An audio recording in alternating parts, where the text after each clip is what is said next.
Hello, everybody. This is Bright. So I decided to do this video for you to help you deal with the anxiety that comes with the the project. Now, over the years, I've seen students struggle with this project, but it's a very simple project, and I want to use this video to help you deal with your anxiety regarding this project.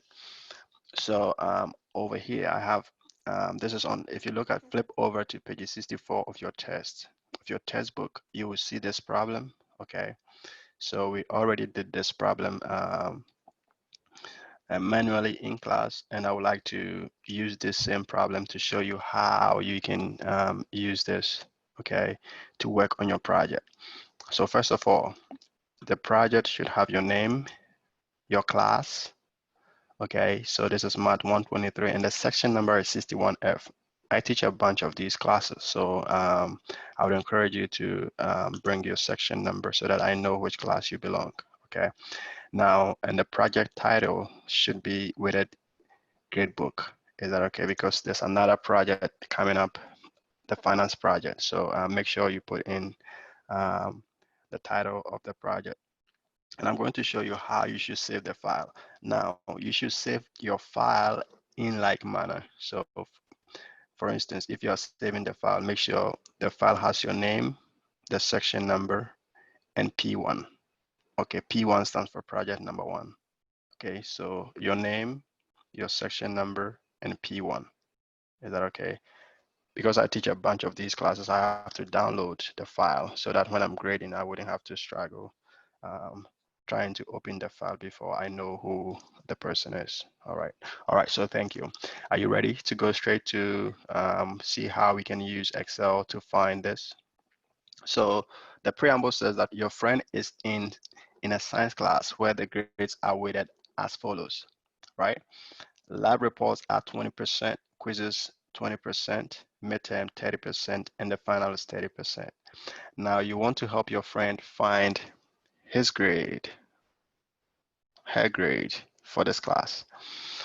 Now, there are multiple, so your friend had multiple lab reports, right? And there were also multiple quizzes, but there was a single midterm and a single final. So what you do is that you are going to do the category, okay, the category average, okay? So what you do is you do with the equal sign and then average, all right, parentheses, and then you select. So the first number falls in the cell C9, right? So you do C9, and then you do column, right? And the last number here falls in what?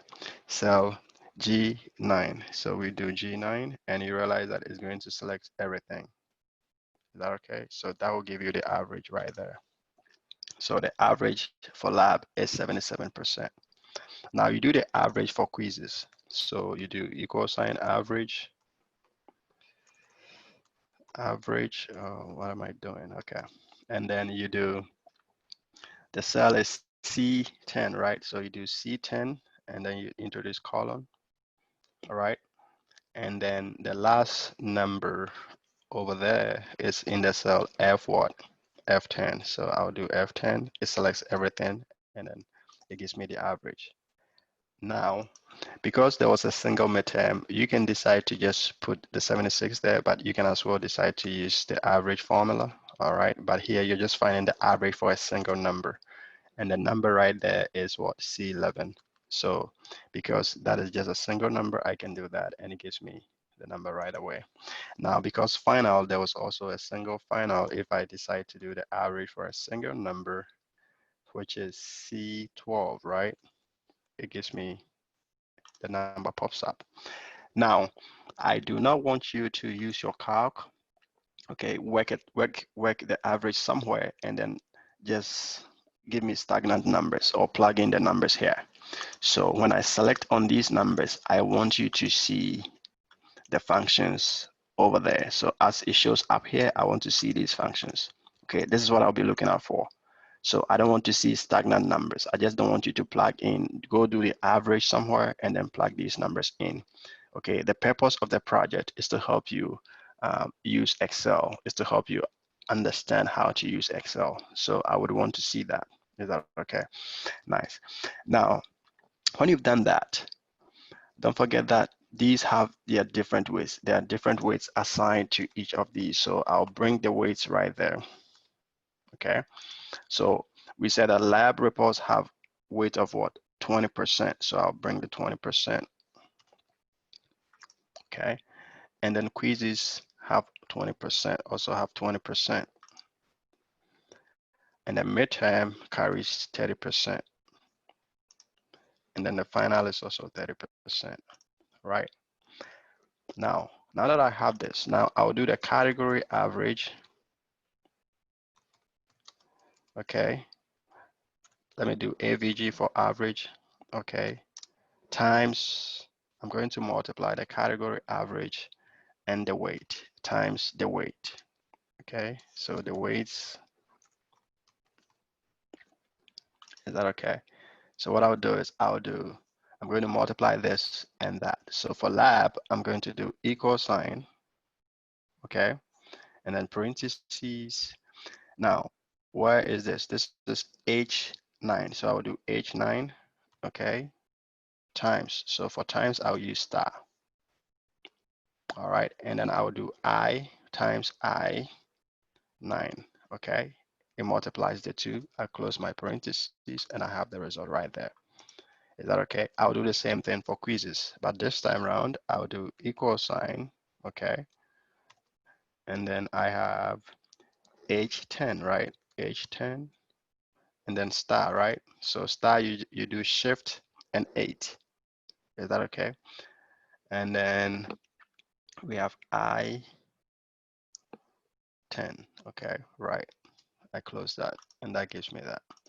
Now I'll do the same thing for midterm, right? So equal sign, sorry, equal sign, parentheses, okay, H11, right? And then I will do star I11, okay? I'll multiply the two, and then I have that. Are you Gucci? And I'll do the same thing for the final, okay? So equal sign again, and then parentheses, and I will do H12 star I12, right? You multiply, and that gives you that. Okay, so now we found the category average multiplied by the weight. Okay, that means we factored in the weight. That is why we call it weighted average. Now to find the final grade, if I sum all these, okay, all these numbers, that will give me the final grade of the student. So I'm going to do equal sign sum. Okay, now I'll do J9, right? So J9, and I'll do column. Is that okay?